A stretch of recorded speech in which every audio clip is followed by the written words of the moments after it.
What's the hardest thing about writing? Well, it's getting started. Maybe you're having a hard time coming up with a story idea, or you're stuck on where to take your story next. If you want a way into a story or a way through, I have 9 story starters to help you. This free PDF is full of story seeds and prompts to get you going.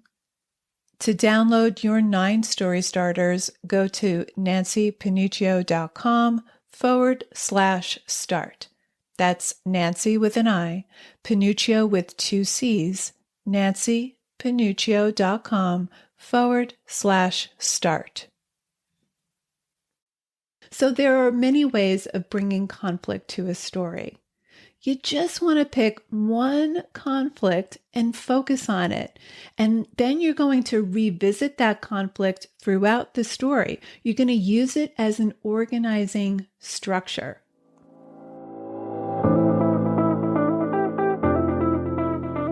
Writer Unleashed is for you, a writer who has a story you want to bring onto the page and into the hearts and minds of readers. I'm Nancy Panuccio, writer, editor, and writing coach. And each week, we'll explore techniques, mindsets, and inspiration for writing stories readers can't put down. Thanks for spending some time with me today. Now let's begin.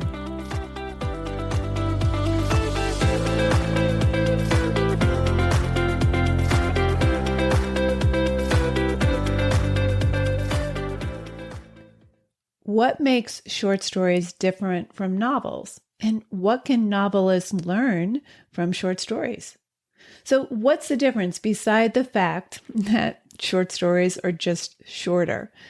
In this episode, I'm going to go over the structural elements that make a short story different from a novel. So if you're writing short stories, you're going to get tremendous value here in how to structure your story.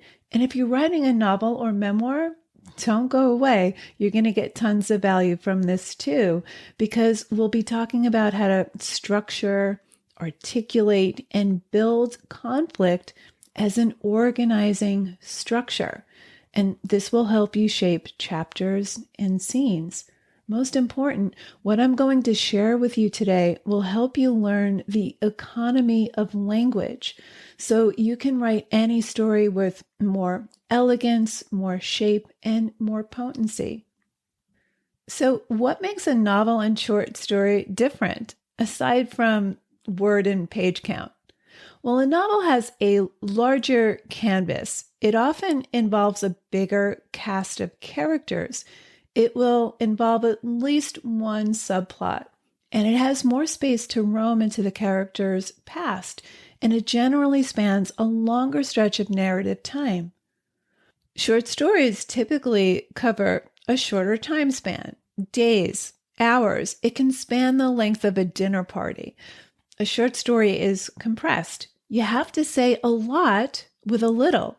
You can't afford long detours into backstory or character history.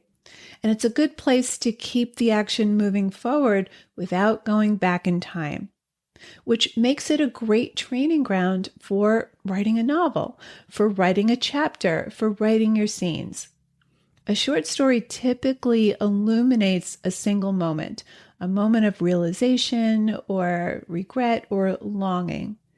As with all stories, a short story is about character transformation. So before we dive in, let's look at a couple of common mistakes new short story writers make and even novelists make. So the first mistake is introducing a situation in a conflict, but that ends after the first major scene. So the story doesn't develop through a series of actions that dramatize and resolve the conflict. So there's no progression. Another common mistake is that the writer will start off with one conflict, but instead of moving that conflict forward, the writer shifts to another conflict that's unrelated. So again, there's no progression. So let's dig in. I'm going to give you the definition of a short story that I learned from Doug Glover, and it's the simplest definition of a short story I've come across. A short story is a narrative that involves conflict between two poles, A versus B. So you have a central conflict, and now we're going to structure the story around that conflict. Now, A and B may be two characters, let's say a husband and wife or mother and daughter. The conflicting poles could exist within the character, so it could be internal conflict. Now, conflict does not have to be grand or epic. It's not necessarily a confrontation. It's not necessarily a showdown. I mean, it could be, but you don't need to manufacture conflict to make it powerful. Conflict is just any relationship of opposition, and that can be subtle. Conflict is everywhere. I want to sleep in on Monday, but I have to get my kid to driver's ed by 7 a.m. Conflict could be as simple as mom disapproves of her daughter's divorce. If Tom has a crush on Lisa, but she's head over heels in love with Robert, that's conflict. If a deadly virus spreads worldwide, that's conflict. If you lose your job, that's conflict. So A and B can be characters in conflict with one another or conflicting forces within your main character. Sometimes a character will be going head to head with another character. Sometimes a character will be battling an institution or a physical environment. He or she may be resisting societal roles, etc. So there are many ways of bringing conflict to a story. You just want to pick one conflict and focus on it. And then you're going to revisit that conflict throughout the story. You're going to use it as an organizing structure. So we have poles A and B. They're in opposition to one another.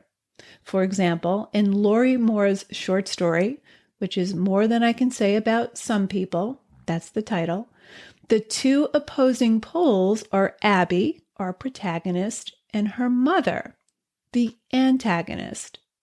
So let's get to the brass tacks. Number one, you're going to start with the story's setup. You're going to set the stage, you're going to introduce the situation, and you'll introduce the dynamic between pole A and pole B, two characters. So let's use Lori Moore's story as an example.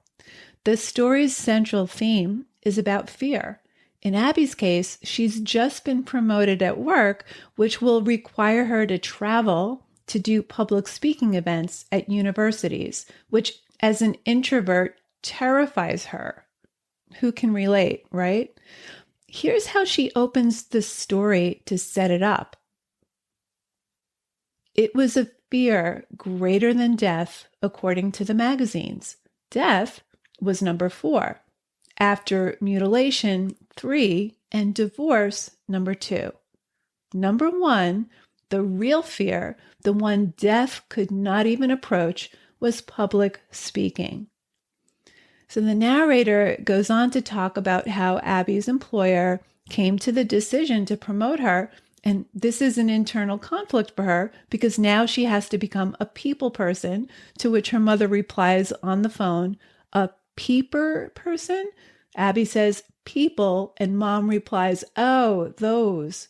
So we get a brief introduction to mom in the second paragraph, and we get a sense of their dynamic. And then we get a brief glimpse into Abby's personal life and her failed marriage to Bob, who she's recently left, which is also the impetus for her to book a flight to Ireland, which her company gifted to her to give her a little breather before her new public speaking position starts. And here's a great dialogue scene that launches into the heart of the story. How her mother became part of the trip, Abby still couldn't exactly recall. It had something to do with a stick shift, how Abby had never learned to drive one. In my day and age, said her mother, everyone learned. We all learned.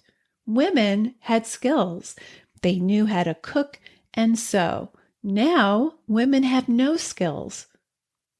The stick shifts were half the rental price of the automatics. If you're looking for a driver, hinted her mother, I can still see the road. That's good, said Abby. And your sister Theda's spending the summer at your aunt's camp again. Theda had Down syndrome, and the family adored her. Every time Abby visited, Theda would shout, "Look at you," and throw her arms around her in a terrific hug. Theda's, of course, sweet as ever, which is more than I can say about some people. That's probably true.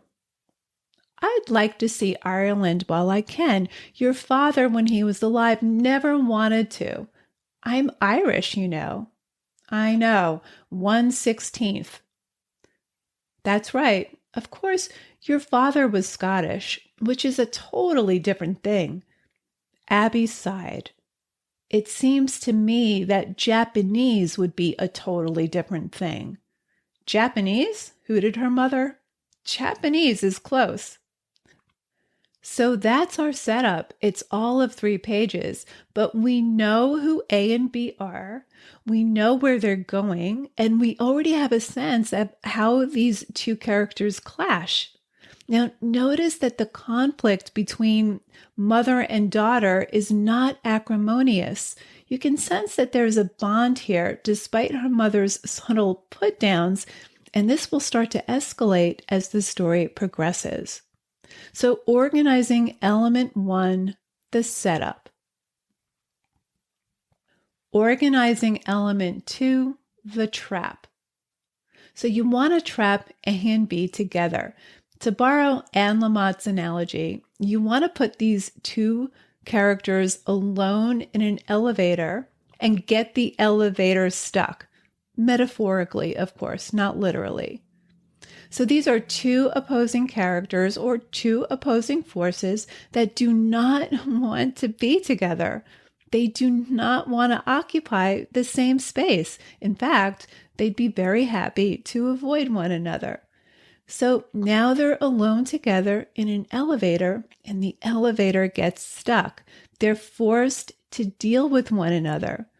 So they'll fight, again, not literally fight, but they'll fight, they'll argue, they'll rest, they'll fight. Sometimes A will have the upper hand, then B will have the upper hand. They may call a truce so they can get out of the stuck elevator together.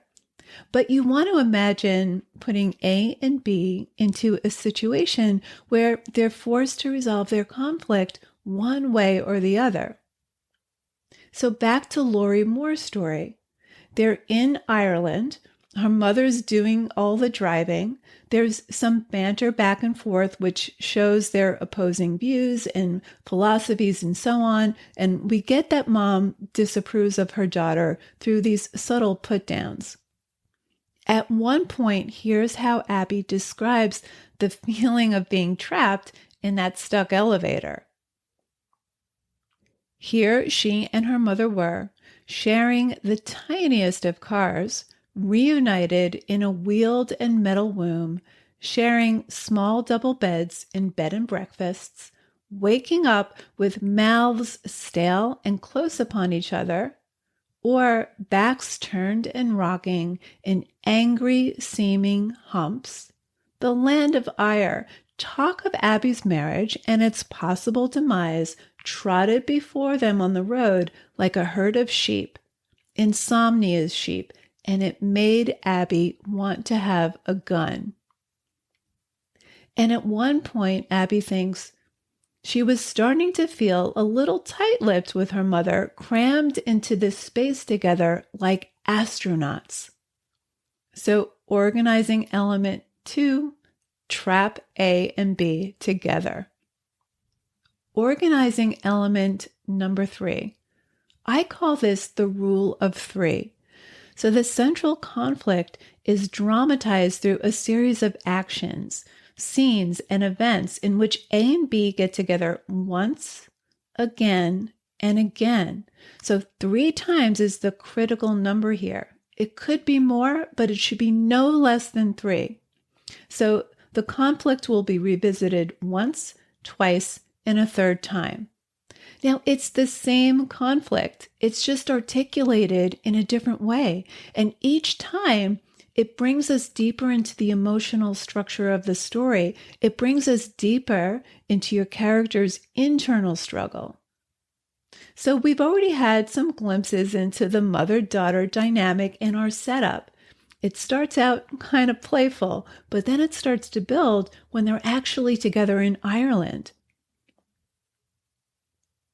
Now, you're going to organize these 3 events with time switches. Time switches like, so in the middle of June, we landed in the Dublin airport. For the next 2 days, etc. The next day, etc. It was the next day, and so on. So each time you revisit the central conflict, try a time switch, a space break, and a time switch. Space break, time switch. So the rule of 3. Here's the first time Abby and her mother hit on the central story conflict. Her mother asks, "Are you still too nervous to cross the border to Northern Ireland?" And Abby says, "Uh-huh." And she bites at the thumbnail, tearing at it like it's a tiny twig. So remember, the opening paragraph talked about fear. So this is the first time on the trip that Abby's confronting this fear. And as they cross the border into the north, they pass flak-jacketed soldiers patrolling the neighborhoods and the barbed wire of Newry and young men holding automatic weapons, and helicopters are flapping above. And Abby says, "This is a little scary." And her mom says, "It's all show." And Abby says, "It's a scary show." And her mother says, "If you get scared easily." And here's where Abby reflects back the theme that was introduced in the opening paragraph. Her mother says, "If you get scared easily," which was quickly becoming the theme of their trip. Abby could see that already, that Abby had no courage and her mother did, and that it had forever been that way. Okay, so she's articulating the central conflict between mother and daughter. So that's our first encounter with the central conflict. Then we encounter the central conflict a second time. Same conflict, different situation. They go to a rope and board bridge slung high between 2 cliffs. Now, these are supposed to be for fishermen, but tourists are allowed, although they're cautioned about strong winds. So they come up to the sign for the rope bridge, and Mom says, "I want to do this." And Abby says, "I'm going to stay here." Mom says, "You are?" Abby says, "Yeah." And Mom says, "Whatever," in a disgusted way. And Mom takes off. So Abby stays put in the car. Now, the wind is now gusting and she starts worrying about her mother, but her mother eventually comes back. She knocks on the glass and she's muddy and wet, and Abby unlocks the car door, pushes it open for her, and she asks, "Was it worth it?" And here's our first clue that Abby's mom is not quite as fearless as she lets on. She gets in the driver's seat, big and dank and puffing. She starts the car without looking at her daughter and finally says, "What a bridge." Okay, so that's the second time. Okay, now on to the third time. Finally, they make it to the Blarney Stone. They've been talking about this the entire trip. It's supposed to be the highlight of their trip. And at the castle, there's a line to kiss the Blarney Stone. It's hot, and some people are losing their nerve and coming back down the stairs of the castle's tower. Now, Abby is terrified and anxious, and she says to her mother, "I don't want to do this." Her mother says, "You can do it." And she sees people lying on their backs out over this parapet and stretching their necks out to place their lips on the underside of this supporting wall. And there's this strange looking leprechaunish man squatting at the side of the stone, supposedly to help people arch back, but he seems to be holding them too loosely. And people are changing their minds and they're going back downstairs. But at this point, Abby and Mom are at the top of the castle. The line is moving quickly. And now Abby is in full-on panic. She says to her mother, "You know what? I don't want to do this." "Yes, you can." Abby says, "I don't think I can do this." Mom says, "But you came all this way. Don't be a ninny." So Abby states her desire. Her mother opposes her. They go back and forth. So they're next in line. Mom says, "Go on." Abby whines, I can't, you go." So Leprechaun Man is getting impatient. So Abby says, okay. She does it quickly. She gets it over with. She doesn't kiss the stone. She kind of blows a peck at it and then says, "Okay, please help me up." Now she's proud of herself. She did something that scared her, and now it's her mother's turn. And guess what? Mom is terrified. The leprechaun is telling her, "Lower, now lower." And she says, "Oh God, not any lower." She doesn't see the stone, so he loosens his grip and he lets her slip further. She says, "Okay, yes, I see it." And she gives it like a quick kiss. And then she struggles to come back up and she gets stuck. Her legs thrash, her shoes get loose, her skirt rides up to expose her pantyhose. She doesn't have the stomach muscles to lift herself back up, and Leprechaun Man is having difficulty, so he asks for help. So Abby and another man in line squat next to her mom to help her. She finally emerges, stiff with fright, and she's stricken and pale. She needs to be escorted by a guard down the staircase in case she falls. So we've revisited the same conflict at 3 different times. Each one builds on the previous.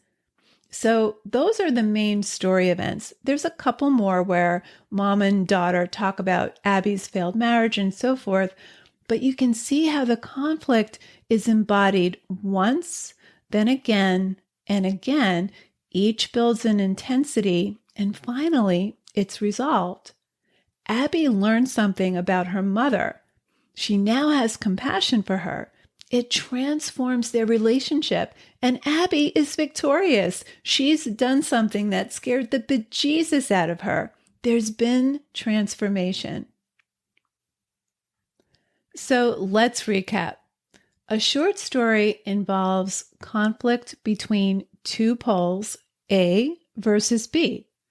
A and B may be 2 characters, or it may be conflicting poles within the same character. You just want to focus on one conflict and develop it through a series of actions that progressively dramatize and resolve that conflict.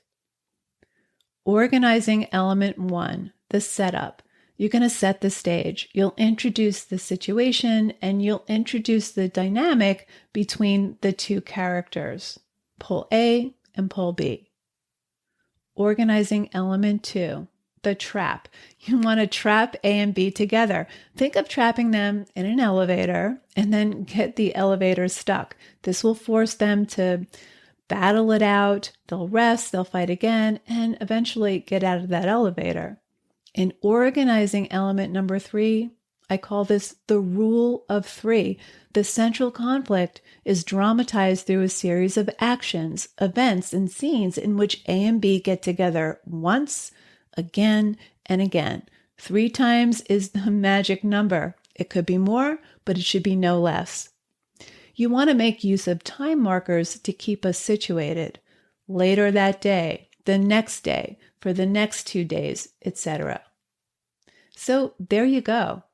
What I love about short stories, whether you aspire to write short stories or not, is that you can learn about how to use repetition and variation to amplify your story's conflict and theme.